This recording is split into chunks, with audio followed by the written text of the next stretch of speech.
Welcome to the Market Mindset. We are the hub for news, results, and CEO interviews focusing in the junior commodities sector. We provide market analysis and perspective that will help position you for solid returns. If that sounds like something you're interested in, you can help support us by liking this video, subscribing to our channel, and clicking the notification bell. For more info, you can visit our website. All links are in the description below. Now let's get into today's video. Good morning. Happy Friday. Austin, how are you doing this morning? I hear you were at the hockey game, Battle of Alberta. I won't talk about it, but it wasn't a Battle of Alberta last night. But my God, did the Flames look awful? So we don't need to dwell on that too much. Okay, we'll leave it alone. We'll leave it alone. Good stuff. Welcome to the show. What we do here is at the Market Mindset is we want to let people know opportunities out there, talk about the general markets, and we really wanted to bring up something today it's a little bit old. It came out last week on Friday from the government of Canada, and it hits right on the theme of what we've been talking about for a couple of years. It's some good news. It's a couple of years too late, but we're on the right path. Austin, maybe you could you want to jump in and kind of tell us what you found with these news releases? Yeah, so two kind of very interesting statements by the government of Canada last week, and then actually a bit of action on at least one of those statements then this week. So I'll start with that one, and then we'll move into the kind of the energy side of one. So Canada's strengthened its guidelines to protect critical metals sectors from foreign state-owned enterprises. So it was a securing of its kind of rules and regulations, putting more kind of different rules and different taxation laws on foreign companies coming in and getting involved in the resource sector in Canada. Something that definitely needed to happen. And last week you could kind of take it as I think we do with a lot of things with this government of, they're going to say something, but are they actually going to have some action on it? And they did actually this week. The Canadian government this week ordered Chinese companies to divest their holdings in 3 junior mining companies that are developing lithium deposits. And I know you had a great conversation with Kobe Kushner from Red Cloud about direct lithium extraction this week. So this kind of fits in perfectly with that. So this ban that they're putting in place comes right after this announcement last Friday that they're going to be, at least on the lithium front, they're going to be making some strong moves to protect Canada's domestic supply. Yeah, it's great news. And we should not only be protecting it, we should be encouraging the growth, and they're doing that as well. So they're acknowledging these critical elements, and they're not quite at the stage of actively promoting people to be involved, although we'd like to see that. But they've certainly came out and they said critical minerals are essential to powering the green digital economy of tomorrow. This is a direct quote from the Honourable François-Philippe Champagne. They've increased demand and constrained supply of all these important minerals. And ambitious climate goals. Yeah, definitely ambitious.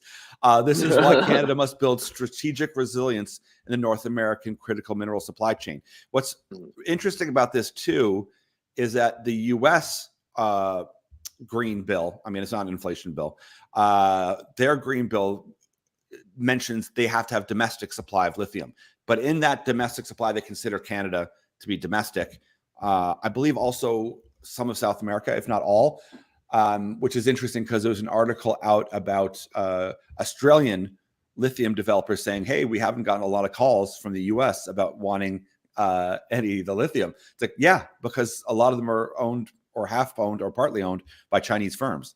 So it kind of reestablishes that it matters where you're going to be getting your products from, or materials to make products from.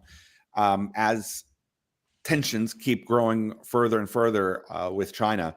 And that's a whole other conversation, which I think we should have in regards to, it's not being anti-Chinese. I mean, I'm very anti-communist, but it's just, if you want to hold control or just hand over control to, that's the bigger decision, bigger conversation. And right now, Canada has a very big opportunity and taking the steps now to say, we have resources here. If we can get them out properly, we could do it well. We could be a world leader, and they could. Yeah. It's not even being. It's not hyperbole. No, the ability is there for Canada to do it, and you don't have, as a country like Canada, you don't have a lot of opportunities and ways that you can compete with a power like China. Obviously our economy is not going to be able to rival the Chinese economy. Our military certainly isn't going to be able to rival the Chinese military. No. So what can you do? You can do stuff like this. You can double down on your domestic supply of these critical metals, and you can, and in that statement they said that we want to find ways to work. Let me find the direct quote here. Build strategic resilience in North American critical supply with like-minded partners at home within North America and around the world. That's the important thing as well. Is we know that we're not going to be able to do all of this by ourselves, but let's bring it within what we can do, and then bring in strategic partners that are willing to work, that have the same goals and ideals that we do. Yes, and when we we're going to kind of smooth over, because it's all kind of the same conversation, into the second one about nuclear. And maybe before we do that, I just want to kind of preface it by reminding people we have our quarterly coming out for those subscribers, and in it, and it's, once again, I'm not picking on anyone, but everyone assumes BC to be like the greenest place on earth. Like, oh, it's so green, everyone's so green, it's so great, it's so wonderful. And we do a pretty good job here, but there also has to be a bit of a reality check to what people think it is. So it's 68% of all energy comes from oil and gas in BC. 16% of the electricity is generated from hydro, which is positive. That's great.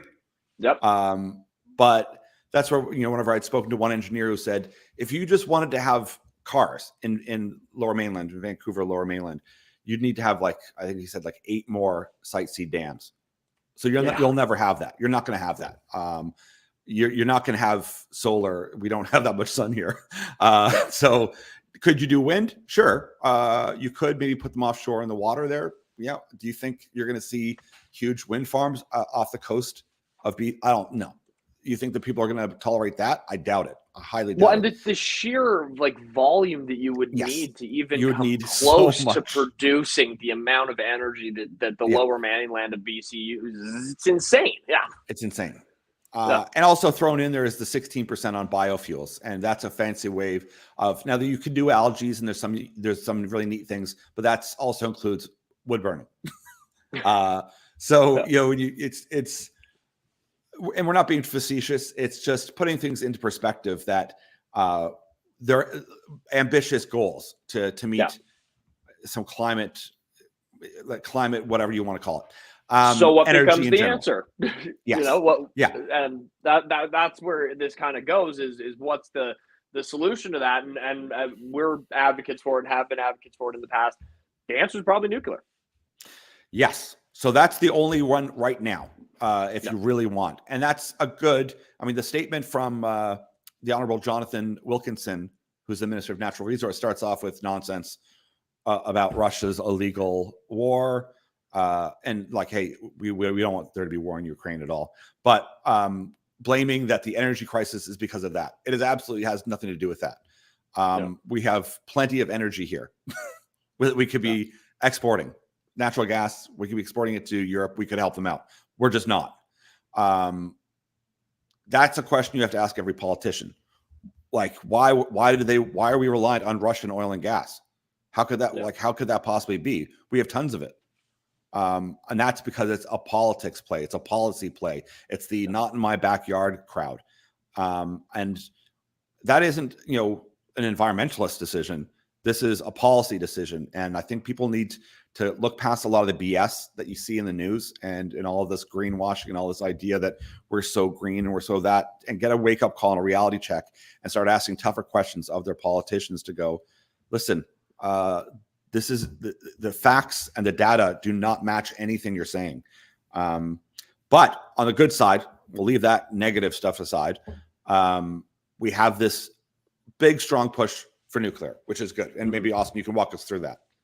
Yeah, so it's a statement then from the Canadian government as well. So, they put out these 2 statements last week, and then they've put some action behind it as well. So obviously the statement was like you said, kind of a bit of foo-foo about the energy crisis in Russia and Europe and Ukraine and all this. But the important step that they've made is that Canada is going to put almost $1 billion into developing grid-scale small nuclear reactors, which is a new nuclear technology that is a key part of kind of what their plan and their structure is on their vision for what nuclear energy is going to look like in Canada.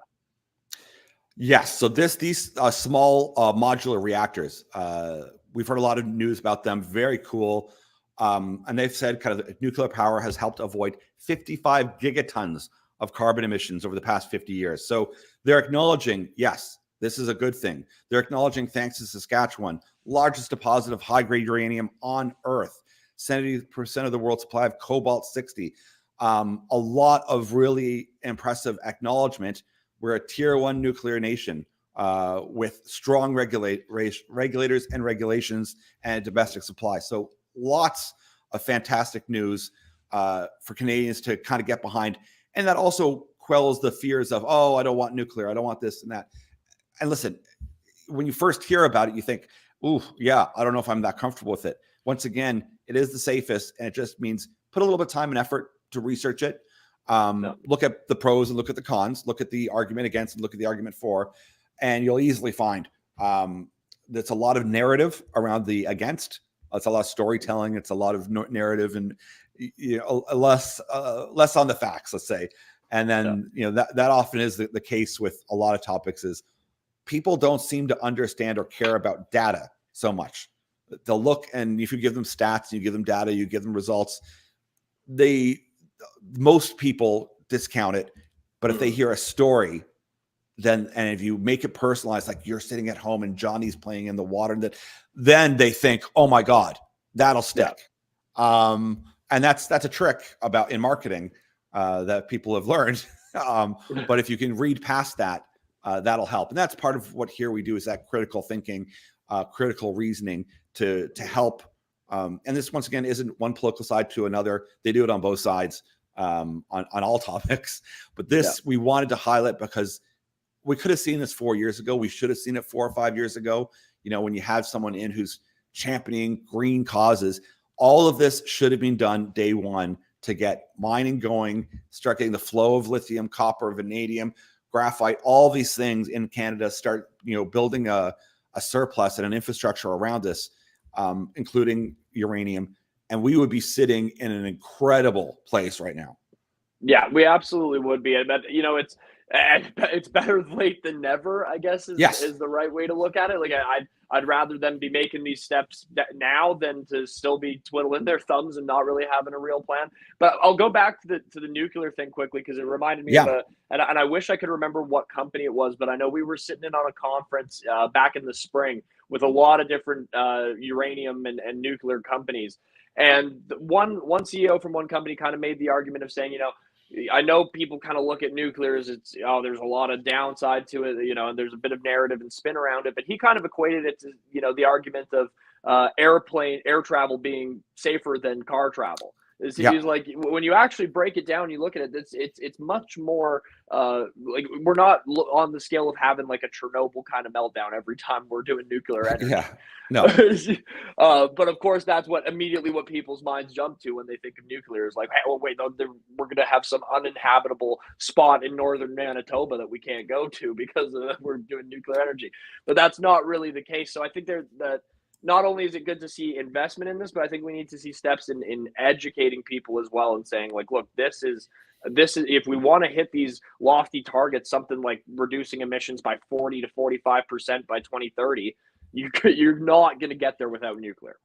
Well, it's interesting because there's a great author, I believe his name is Michael Schellenberger, and he talks about research he's done where a lot of environmentalists unwittingly took money from oil and gas over the decades to attack nuclear. So they were off championing nuclear because they don't bother doing their research, talking about how bad it was, which left the alternative being oil and gas. Yeah, exactly. So it's a great, if you're interested, reach out. I'll tell you the book. But it's very interesting research to see some of these people that have been caught on that side, and then they find out and they go, oh, I didn't realize this XYZ number company was a holding company for this person who's an oil and gas CEO. Because it's easy to convince people of a narrative. And a lot of times these these lobbyist groups, they need money. They'll take money, and they'll go, oh, well, I'll take money to promote my cause, my ideology. But they're easy to play. So if you're not really big into research, you're not really big into data, you're not really that interested, and you're ideologically driven, you're very easy to control. Yeah, absolutely. It's good. Like we said, we'll take it back to just the general broader section. It's good to see these steps being made and the push going in the right direction, both on the critical metal side and on the nuclear energy side. Yeah. So yeah, at the end of the day, it's the big steps that we were looking for. It's further acknowledgement. I prefer to see there would be a lot of not only encouragement on the investment side of the government directly, because that just means the government controls it, and that doesn't help anyone. Is if we saw a lot more encouragement of them to say, Canadian investors who put money into resource companies get a 10% write-off, or they get something to encourage the retail investor to get involved, because that means then you have a chance of participating in the solution. And not only that, you have a chance to profit from it. It isn't just the government or far left government is, we'll tax you, we'll take your money, we'll create a benefit for you, and then we'll take care of the situation. And you sit there and go, well, what's the benefit? Oh, well, we've got cleaner air. Okay. If you did it in the other way and said, we're going to give the retail investor an opportunity to participate and also have the fruits of that win, that's more of the type of government I would like to see. Not just constantly relying and just, I'll solve climate change by increasing my tax. Here you go, take it away. So that's what we prefer. And there's arguments for both, but it's great that we're finally here now. And there's acknowledgement from the government that the solutions that we've been talking about and many of others, it's the way to go. And hopefully we'll see a renaissance in this sector, regardless of how chaotic the markets are going to be. And there's going to be. But I've seen a lot more headlines too of people saying, you know what, maybe this is good. We're getting back to actual cash flow businesses, into real businesses. The world is starting to look at energy, is looking at food, looking at actual businesses that are critical to life, rather than off worrying about FANG and social media and all these other things, which we've seen have been, they're fun, they're entertaining to some degree, cause a ton of harm as well, but that are struggling right now. And maybe that's a good thing. Maybe it is, and maybe it's created this opportunity for more people to look at real businesses and find actual sustainability is not the right word, but like, a sustainable business model, as opposed to like, hey, I have a billion people using my Bluebird app to yell mean things at each other. Pay me $8. Pay me $8. I think that's a great place to wrap it up here. But no, it's good to see it moving in the right direction. Continue to hope to see further investment and further opportunity for growth across these sectors. That's the best case scenario. And we'll always go at the government, whether it's the Canadian or the American or any European ones, when we think they're doing the wrong thing, but we'll always give them a pat on the back when we think they're doing the right thing as well. And this is one of those opportunities. 100%. And it's a win. It's a good thing. So hopefully we have a nice weekend as well. I'm not going to say get out there. It's raining out here. It's miserable, but I'm going to get out there anyway. But minus 15 in Calgary. It's minus 15 in Calgary. So, yeah, I'm not going to say get outside here either. All right. Well, enjoy your weekend, everyone. Take care.